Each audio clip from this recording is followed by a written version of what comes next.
very good evening to you, South African, those watching around the world. My name is Blaine Herman, and this is It's Topical. Lucia, our digital audience, please. Good to have them on the program. Gaten McKenzie next to them as well. We're going to chat to them in a short while. And as I say every week, digital audience, please put up your virtual hand if you have any comments or questions, and I'll do my very best to get you on air. Gang violence, right, here in South Africa. Someone once said you can't reason with it. You can't talk to it, sit at a table and negotiate with it. Or can you? We are opening up minds and looking for avenues of opportunity tonight. The community of Westbury in Johannesburg, it's a case study. SABC News reporting, residents hiding in their homes in a self-imposed lockdown following a spate of violent incidents linked to gang rivalry. Get this, in a space of a week, just a week, 6 separate shootings were reported, 2 dead, scores others injured. Why? In a 24-hour period, we're told 9 people were shot. Why? Residents say children live 2 minutes away from school, but still, they can't walk by themselves there. Why? You notice the refrain, right? Unless we answer the why question, the status quo remains. We need to get to the root cause. That's our aim tonight, to get you a better understanding in order to get us as a community to that better place we keep on talking about, which leads us to the question of the week. And we're asking you, what effective role can community members and police play to fight the surge of gangsterism? Follow me. Look, we're using Westbury in Johannesburg as a case study. But in terms of the solutions that we find, whether it be tonight or the general conversation, it will talk to a great extent, a national issue. And it can be applied in that regard. That's our mission tonight. At It's Topical SABC. Perspective coming up.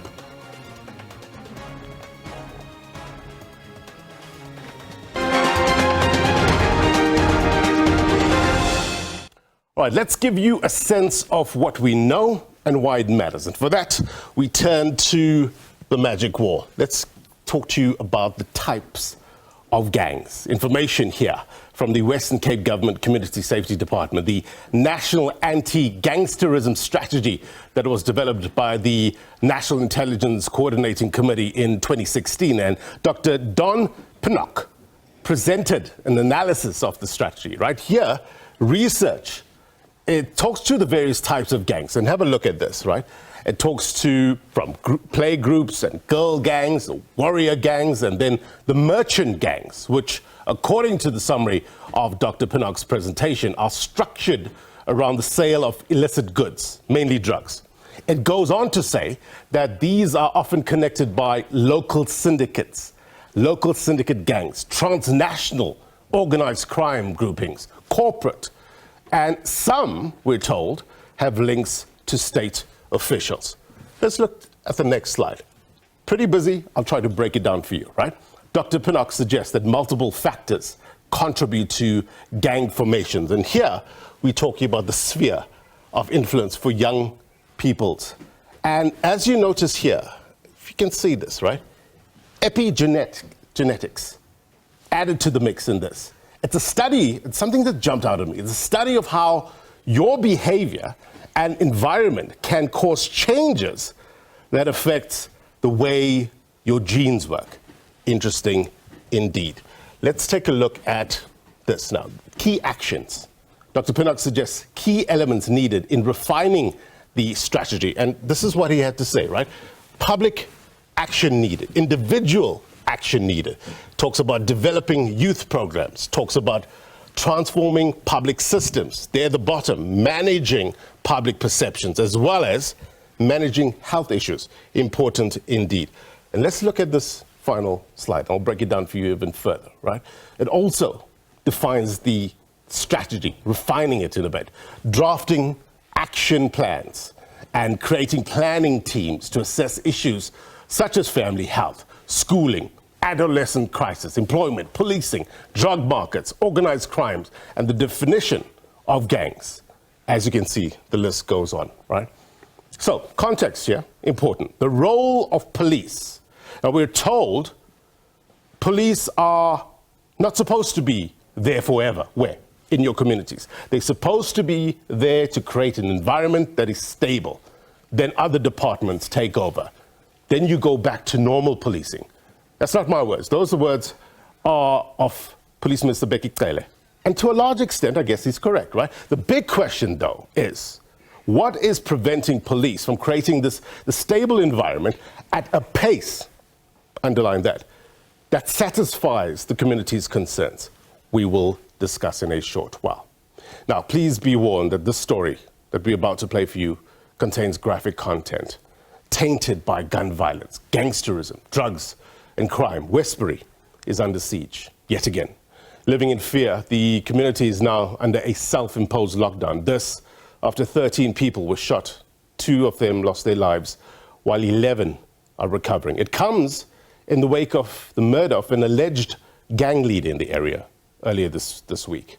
Our producer, Maki Ketlamotlabe, as well as video journalist Sandile Mtunu, visited the volatile area and filed this report. Take a look.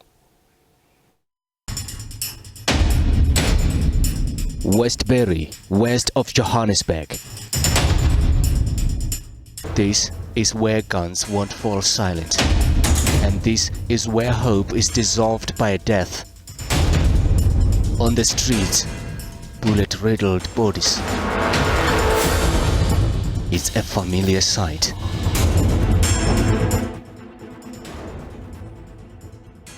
Stephen is among the survivors of a recent shooting. He and his friend were attacked on a pavement at night. I just started hearing gunshots, like over 16. Torn with agony, they had to run for their lives. I ran and my friend collapsed immediately because the bullet went straight into his spine. One in the arm, one in the ribs, and my friend's still in hospital, paralyzed.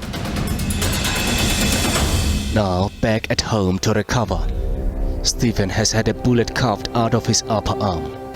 The bullet entered here and my bone pierced through my skin, which it's hard for me actually to quite lift or move excessively. Do you think you were targeted? I was just in the wrong place at the wrong time, mistaken identity, and from there, all hell broke loose. Lucky and grateful to be alive. But Westbury's escalating turf wars are not restricted to the night's darkness. This teenage boy was caught in a daylight gun battle at a street corner this past week. He managed to run into this yard and he managed to kick the gate, but he was already shot twice. What I'm also upset about, is that I classify my child as being a gangster. My child doesn't carry a knife, he doesn't have a gun. He was just somebody that was on a corner at a wrong place at the wrong time. And shock at the doctor's report. One bullet went past his heart out by his arm, his left arm, and then the other one went from his chest to his back. His lungs were collapsed because of the internal bleeding. They drained the blood and he was losing lots of blood. When I went there, I thought, oh my word, I hope he's going to be okay, because he was in so much pain, he couldn't breathe on his own. The motive behind the attacks remains unknown. Westbury is itching to go back to normality, but the fear is palpable on the streets amid a self-imposed lockdown. It's even hard for residents to talk in front of the SABC's cameras. Others would only comment over a cell phone camera if their physical features, including their clothes, were concealed. Once upon a time we were under lockdown, but now we are under lockdown through these guns. Sometimes I just cross and anything can happen. After 6, 7 o'clock, you think twice to go out. To be very honest with you, like we're going to die soon. I'm scared. I will not go out. Criminologist Kolofelo Rakubu has been looking into Westbury's deadly gang violence. She knows better than most the mindset of a criminal. Criminal is a rational thinker. they plan, they strategize. And with what is happening today, they have an understanding that South African law enforcement is not prepared because they have identified suitable target and vulnerability of the community and absence of a capable guardian. Absence of a capable guardian can be the police. Now they've realized that capable guardian is incapable.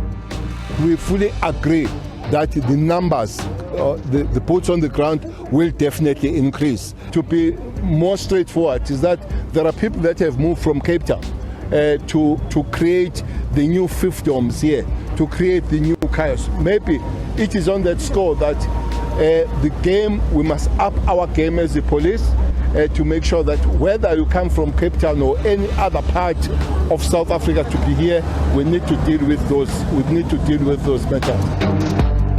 Ever since the 2018 protests over the same issue, residents' warning has been loud and explicit. There was trouble coming, and trouble came.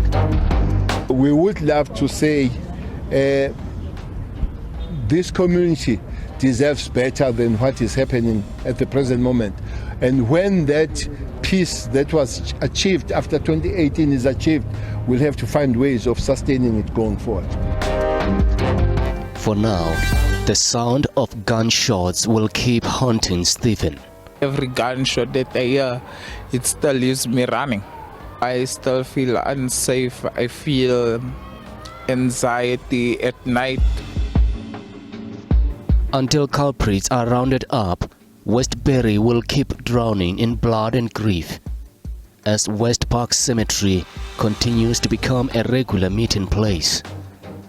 Living in Westbury is hoping to see another day. Any day can be the last, and anyone can be a victim anytime. For his Topical, Amariketa Matlabe, SABC News, Westbury, on the west of Johannesburg. Powerful reporting, right? Inaction breeds doubt and fear. Action breeds confidence and courage. If you want to conquer fear, do not sit at home and think about it. Go out and get busy. It's a quote attributed to writer and lecturer Dale Carnegie. But the question is, what happens when fear is so debilitating that you cannot go out and get busy? We will discuss with the better minds in a short while. Our many thanks to Makeketla Motlabe there for that report. Now, at this point, let's take a look at our regular feature, Word on the Street. And we took to the quiet streets of the gang-ravaged Westbury to talk to residents who prefer to speak on the condition that their physical features were hidden. Take a look.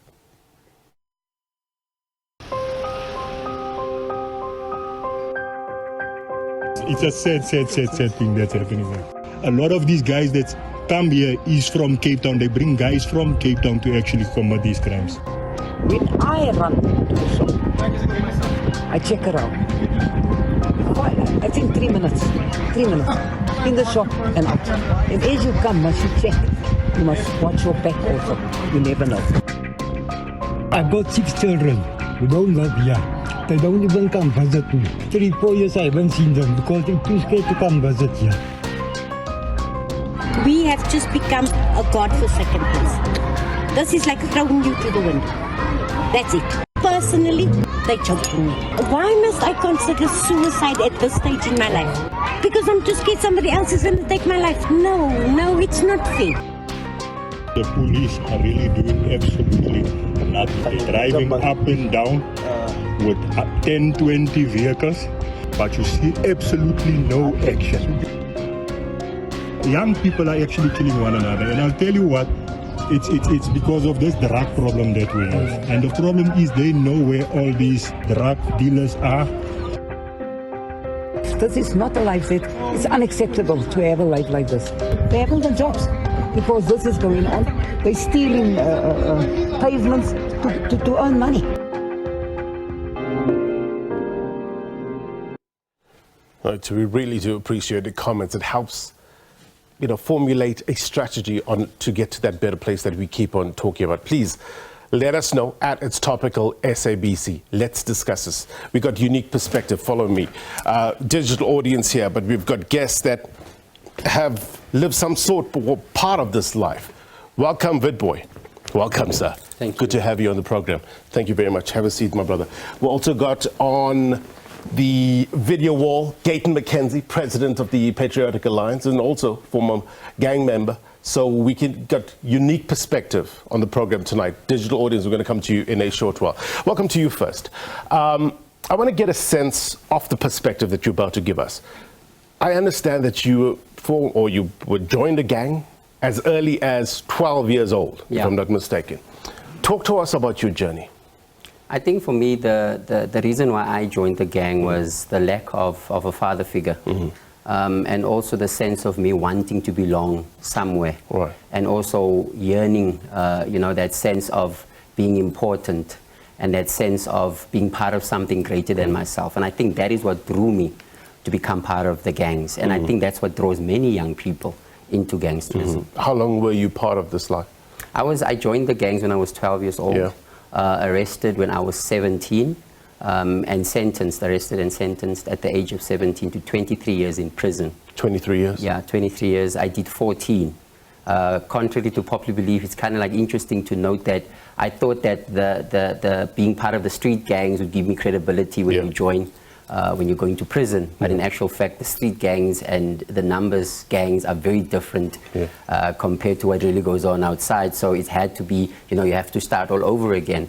So I think for me it was 14 years of my life in that space of being, being a gangster. Right. Let's bring in Gayton McKenzie, president of the Patriotic Alliance. Sir, you no doubt listened to what Makekete Motlabe's piece said. And I just want to quote some of the words that were used from residents there. Horror and disbelief. Hope is dissolved by death. It's weighty words. Does it reflect the reality on the ground in many places that you've been to? Oh, thank you very much. I think let me start by saying that what you see in Westbury currently is what's happening in Mitchell's Plain. It's what's happening in Bonteyevo. It's what's happening in Wentworth, in KZN, Wentworth in KZN. Yeah. What you see is Galvandale in PE. This is not new. Now, I can't understand when the police minister and them want to act like they are shocked and they're coming with strategies now. Our people have been dying since 2014 between 2014 and 2019. Every day, 7 colored males were shot dead daily. And still today, they have no strategy. The truth of the matter is this is racism. It's nothing else. I live in Sandhurst. If there to be 5 people shot dead in Sandhurst today, you will see the army there, you will see police there. But because colored life means nothing in this country, and because it's colored people that are dying, what the people are experiencing in Westbury, this is not the first time they're experiencing it. They have been experiencing it long before. When I was still a gangster, they experienced it. Nothing happened because it's colored life. It's just cheap. Now everybody is scared to call it. It's racism against colored people. If this was black boys dying or white boys dying, I tell you, action would have been taken. The president has never been there. The police minister is shocked every day he comes there. It's not his first time to Westbury, not his first time to Radu Park. The thing is that this is a socio-economic problem. This whole gang fights, that nonsense that doctor of yours that you were quoting here, that did a study, he has never been to Westbury. Come and give us a study about Westbury. Ask us with boots on the ground what the problem is here. Besides the racism part against colored people, is the fact that colored people are not part of the economy. Hence the gangs. There used to be black gangs, big black gangs like the Msomi gang, the Masafios gang. Those gangs has disappeared because black people became part of the economy. Colored people are not part of this economy. And if you get the alpha males in the colored community, they want to be part of this economy. And that's where the problem is. So in conclusion, what you see is that I'm saying it here on national TV. I don't want to be shocked with Westbury. What Westbury is experiencing now is only cameras. Last week, the most shocking email I saw, where where they say they're going to not service the people of Westbury because of gang violence, punishing people, innocent people that's already present in their own house. I had to take private security to escort government officials. We a mafia state or something. So I'm saying to you today, the problem, we need to call the problem by its name. The problem is they don't give a damn about colored people or colored lives. Welcome. What Gayton is saying, does it resonate with you? Do you think there's an element of racism in it? I would really, I don't know, it's a very difficult situation. You know, when I joined the gangs, it wasn't really for me anything about white, black or colored. And I'm speaking from my own part of experience, saying that yes, there might be a lot of political views that might be brought across in relation to why we are where we are at. But I also do believe that there's a whole lot of denialism amongst our own people with regards to the fact that if we want gangsterism to stop, it needs to start with us. We need to realize that we have the power to stop this from happening. How though? What practical ways can it be stopped? I think that the most practical way, and as I said, we need to start denying the fact that we have a problem. There was an insert you played where a mother said that my boy was just sitting on the corner and he was shot. He never had a gun, he never had a knife. That's what all colored mothers say. That's what my grandmother said when the police came to knock at the door looking for me. She couldn't believe that I was part of the gangs. And I think that sometimes happens when our sons are involved, when our daughters are involved. But as colored parents, we sometimes want to look away from that. And let me be very blunt when we say this. There's a lot of glorification with regards to the numbers and gangs within a colored community. We have lost identity. We need a sense of belonging. And we've created this as our way of where we feel like, okay, cool, this is what I need to be in order to become a man. We know that white men go to war to become men. We know that black men go to the bush to become men. And the word on the street is that coloreds go to prison to become men. It is enshrined in our DNA. The number is 286 years old. 286 years old. It even surpasses me and Gayton as we are both sitting here.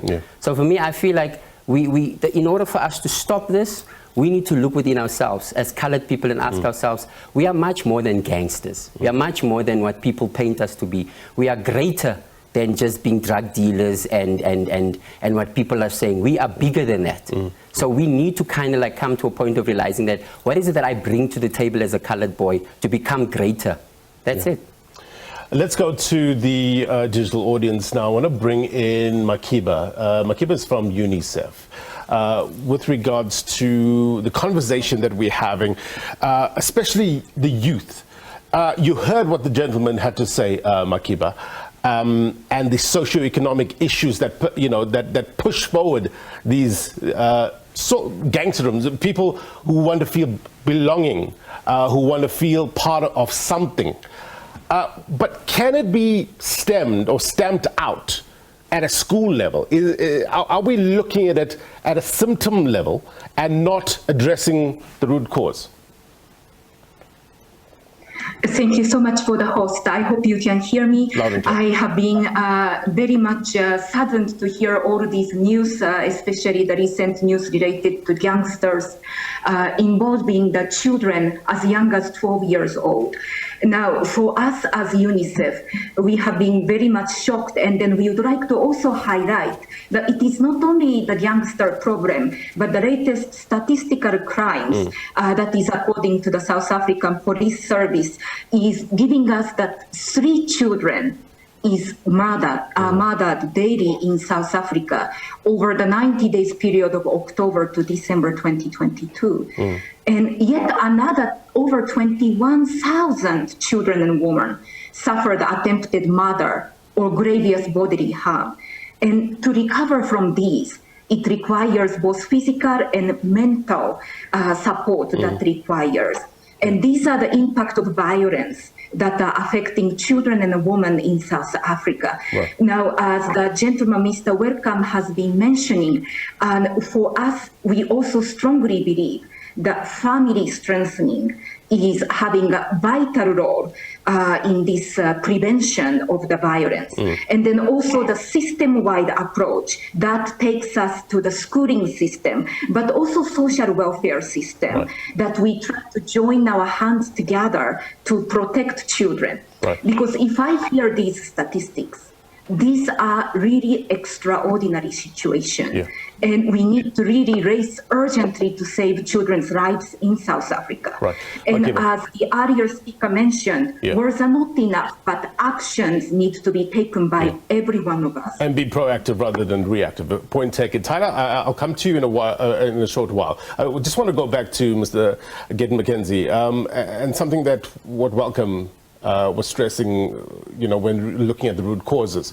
Do you think there's an element of denialism within communities, thereby preventing them to address the real issues on the ground? All right, let me just say I deny what Mr. Welcome said in the strongest terms possible. And I'll make you quick 3 examples. I want to talk about the children that get shot. I'm talking about children under the age of 8 years old. What denialism is there from the parent that this child is a gangster? And this is a big percentage of children get shot. The second thing to show you that it's not like that is that there's territories. When a person lives in a certain territory, like let's take Menenberg, there's a site for the HLs, there's a site for the Americans. Now, if you are born on the right, in the wrong side of the tracks, for lack of a better word, why should you be blamed? Number 3, this thing where we always blame colored people and colored mothers. Colored mothers have lost children. They know how to raise their children. This thing of colored people being gangsters and stuff like that is it's me and him that were out of line, me and Welcome. This is not who colored people are, gangsters and stuff like that. They are just being stigmatized to be that once again. And most importantly, most colored guys I know are not gangsters like myself and Welcome. They didn't take our choices. They took the right choices, the majority of them. Prison, he knows he was in jail. He knows there's white people in jail. There's black people in jail. Why is it that colored mothers must be in denial? What about those white people in jail? And lastly, and most importantly, what I want to say is that, listen, the issue here is money, is jobs, is opportunities. That's the issue. We don't get that. The issue here is leave all the things people talk about. Let us tell the truth, man. The truth is that there's nothing to do with, we must stop blaming colored people for anything that happens in colored communities, because what is happening is the cause of what has been done to our people. There's no jobs in colored communities. The biggest job giver is the drug dealer. Now, you come here and you say to me that the community should not be in denial. In denial of what if they bury their children? I am just saying it's racism. It is a lack of opportunities for our people. It is legislated in this country, that opportunities should go to black people, which includes colored people, but in particular, African people, which exclude colored people. So colored people were truly not white enough. They're not black enough today. So that's the issue. Give people jobs and opportunities. Nothing stops a bullet like a job. I am saying it's racist. We have a racist government that don't care about colored lives, whether it is in Mitchell's Plain, in Kraaifontein, in Galvandale, in Wentworth, in Westbury, in Aldous. They don't care. I am saying to you, where I live, let them shoot 2 white kids there. You will see helicopters. I went there. The cops are not even there. The minister says on this show of yours, no, we must bring boots on the ground, more boots. Why has he not done that 20 years ago when people were dying?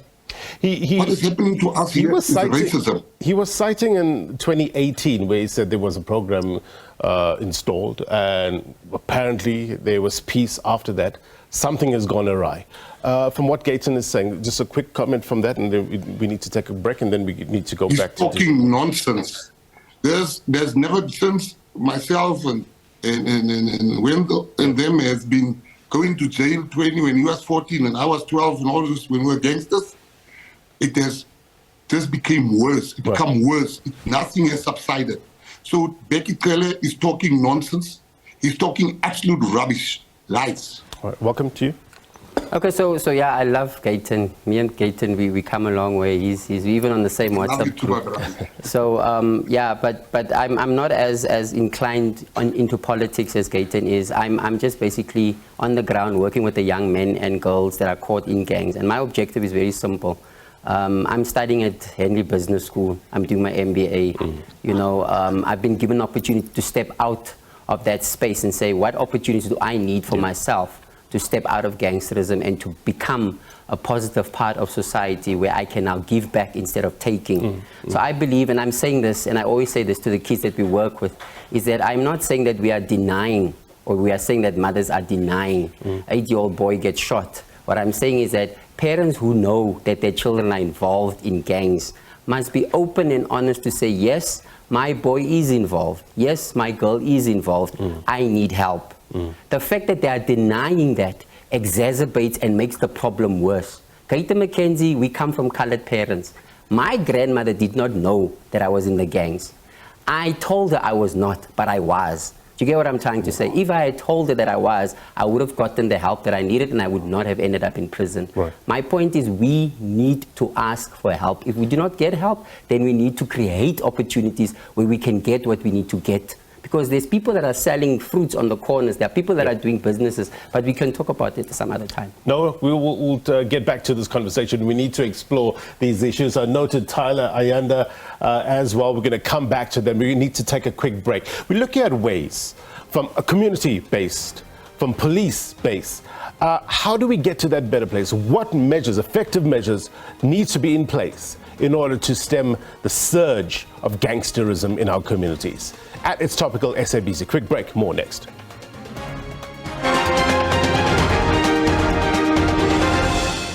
Gangsterism, how do we put paid to it?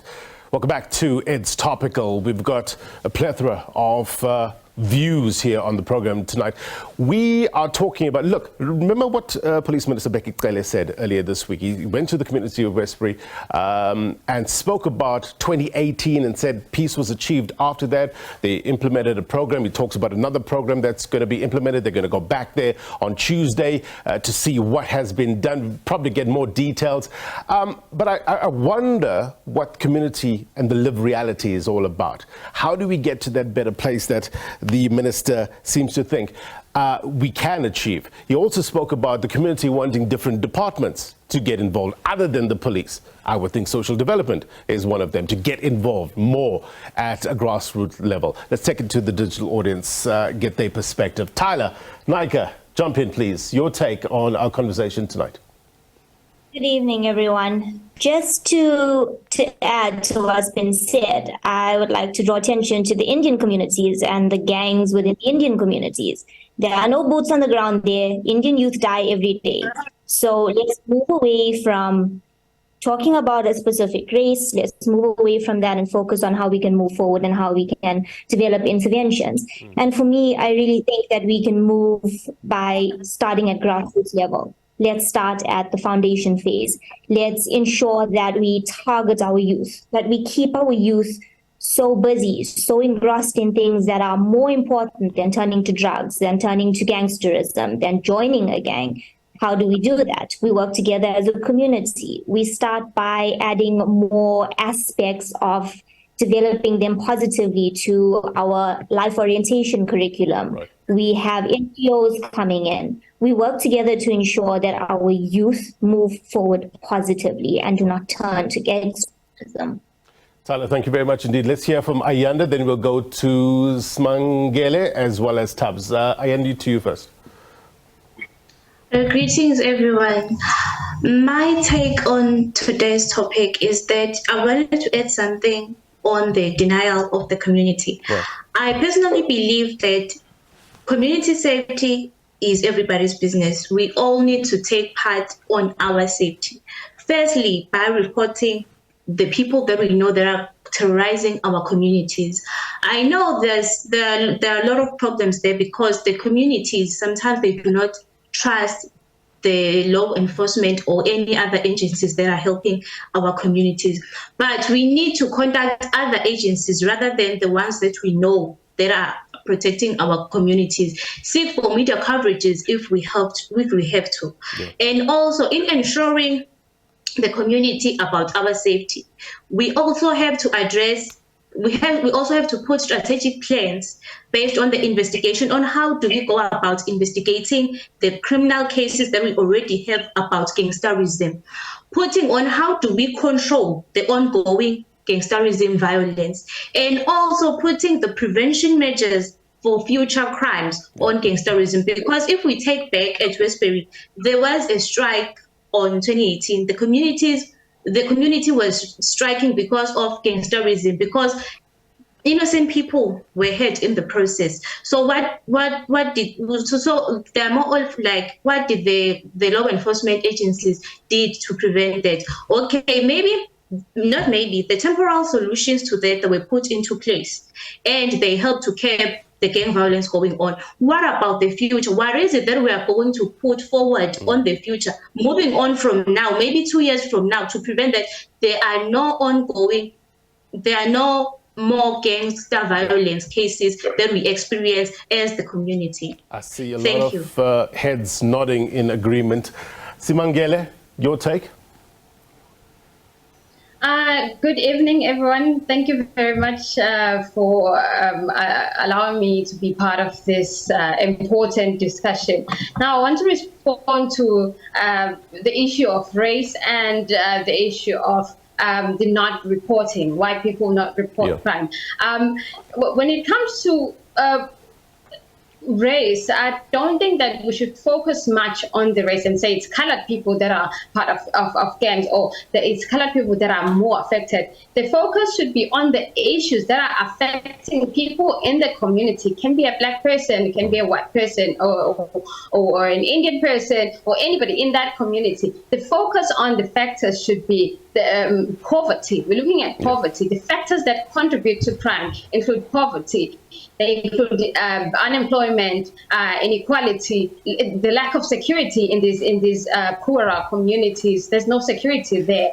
There's disorganized community, dysfunctional families, and also the ownership of illegal firearms. Hence, now the response when it comes to the police and the criminal justice at large, it has to be a holistic response that integrates all these important factors such as unemployment, poverty, and what leads to youngsters joining these gangs. Right. So the issue isn't really about race, but it's all these important factors. Right. And yes, now, what leads to people to not report crime to the police is the lack of arrest.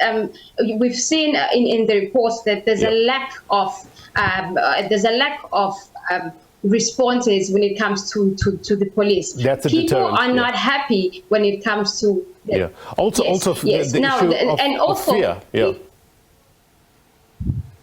The fear, yes. People fear not being protected by the criminal justice. They fear not being protected as witnesses, as victims, and as community members. Right. And that is a very important factor that we need to focus on. And also, another thing is, I just need to take, we got your point. Thank you so much for making it. Tubbs, I'm going to come to you in a short while. I just want to go back to Gayton. I see you in my peripheral vision here, Gayton, nodding or shaking your head vigorously. Do you not agree that the issue of the triple threat in South Africa, the unemployment, poverty, inequality issues, underpin issues such as gangsterism?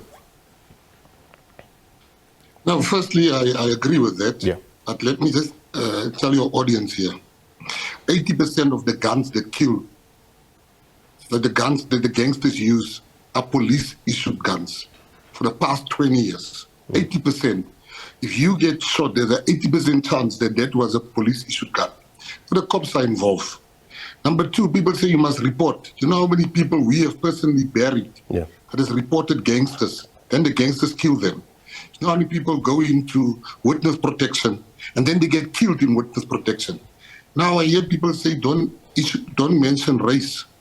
And I want to come to that in 2 seconds, but let me just ask Wendell, If his grandmother and my mother didn't know we are gangsters, it's not to mean that they were in denial. Nobody goes to their parents and say, Mom, just know I'm a certified gangster. If somebody asks, just say that. So let's just stop blaming the victims here. The victims are the people that get shot.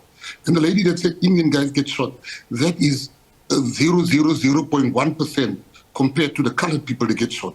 Then lastly, people say don't bring race. This is not about race, it's a fact. It's colored people that die. It's colored males that die.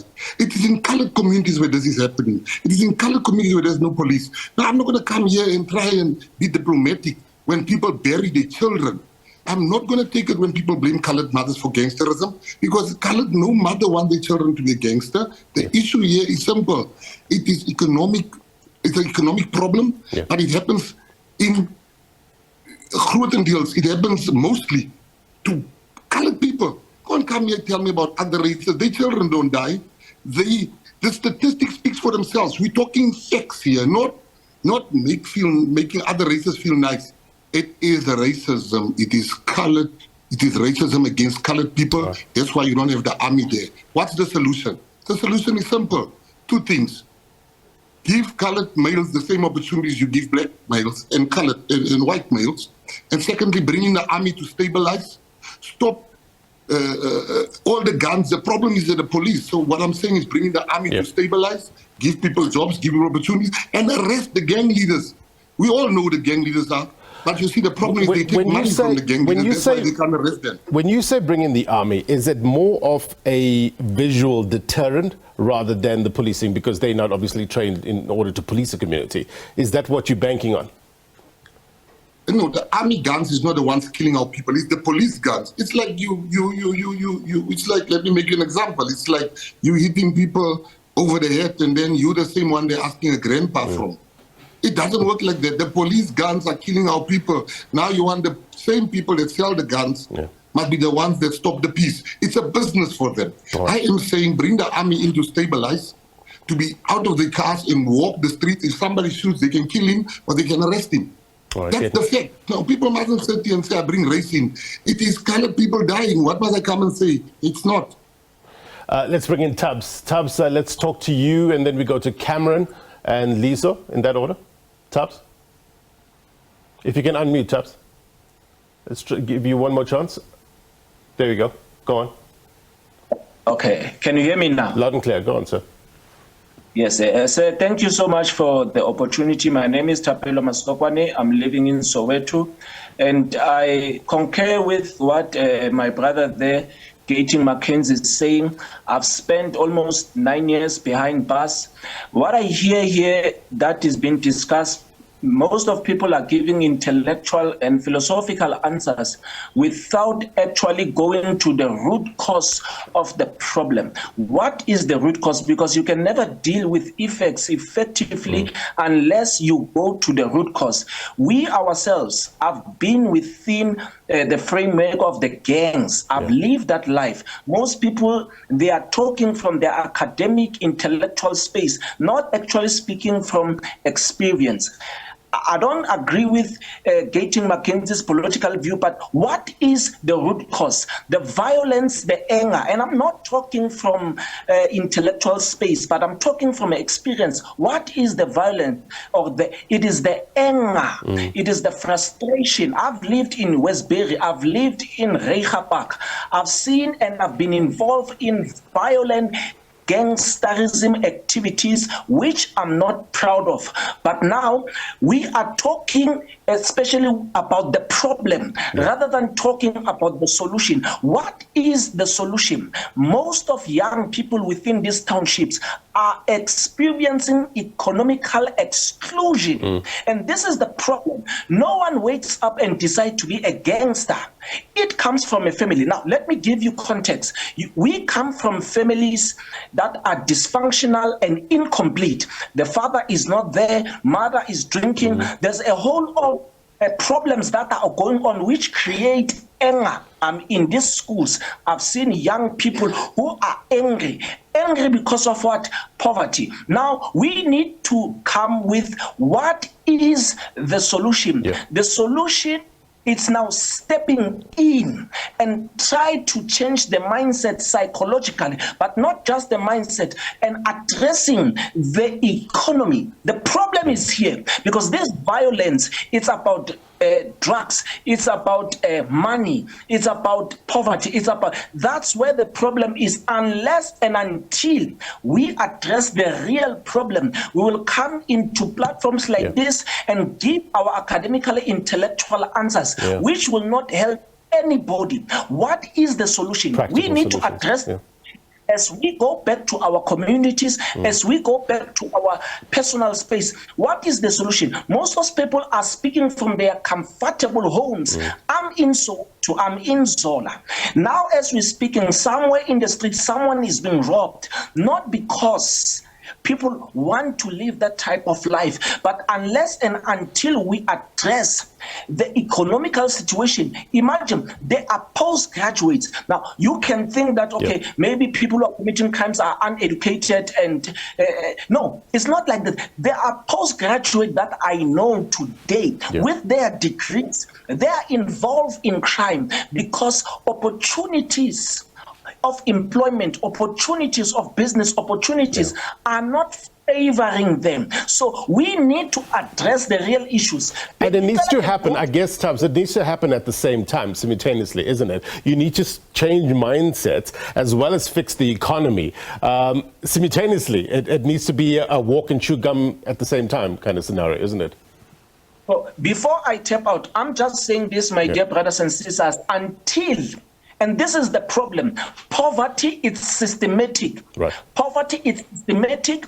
Black people, together with the colored, whether it's the index, we are excluded into the economy. We are not participating fully like our counterparts, which is the whites. It's not about the race. Put the race behind. Mandela solved it in 1994. But now the question is, here's the question. The question is, are black people participating fully?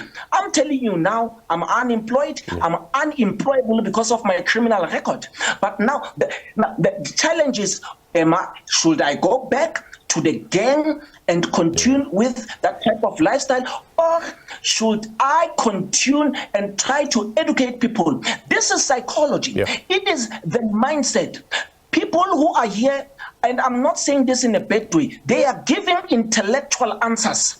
They are responding from a distance. What is the issue? The issue, come to Soweto, come to walk the streets of Westbury. Don't just speak in a computer. Walk and see and ask, why are these things? Maybe if this is the question I will pose to my fellow brothers and sisters who are congregating in this platform. What is the root cause? If someone can give me that definition, the root cause of violence and gangsterism, just define that for me. Tubbs, important, instructive comments there. Cameron, what do you think is the root cause? If you can unmute. The root cause. Cameron, go ahead. So Cameron. we do understand that coming from an academic background, we are going to give academic answers, but we do know what root causes are.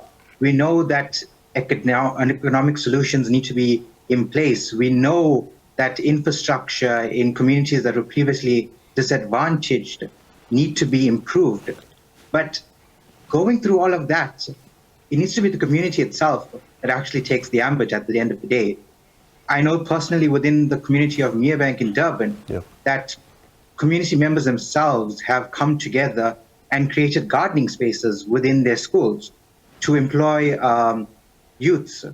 We know that within Wentworth itself, they have community gardens as well. There are tons of ways in which communities themselves can strengthen themselves. Right.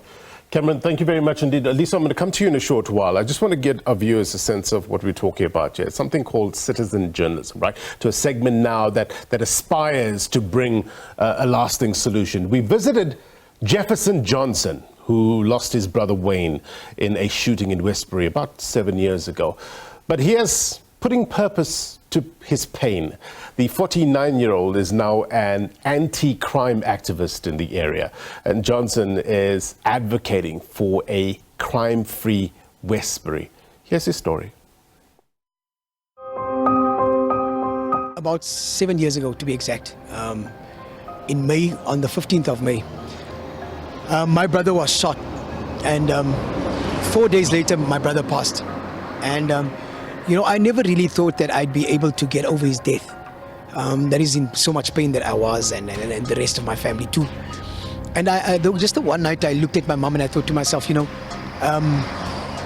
when is this gonna stop on her end as well? Because she had this fear that when we leave the house, she would question herself by saying, what if this happened to the other sons I have?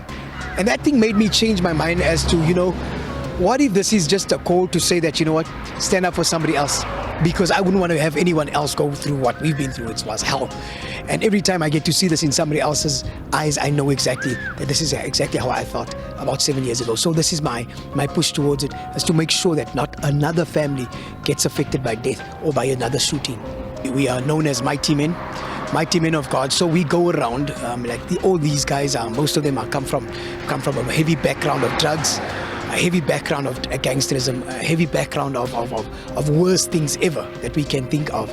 We have what we know outreach, where we speak to young people, where we minister in the community, God. So those are the kind of things that keeps us going. On a positive note, I'm thinking that we're about to win this battle. I think the fear that we all have currently, it is beginning to change our minds. Often we rely on religion as well. Sometimes when we're hopeless, we don't have resolve to push on. But what are the practical ways in order to get to that better place? Let's take it to our digital audience. We're fast running out of time, so if you can keep your comments as brief as possible. Liso, to you first, sir. Liso, can you unmute?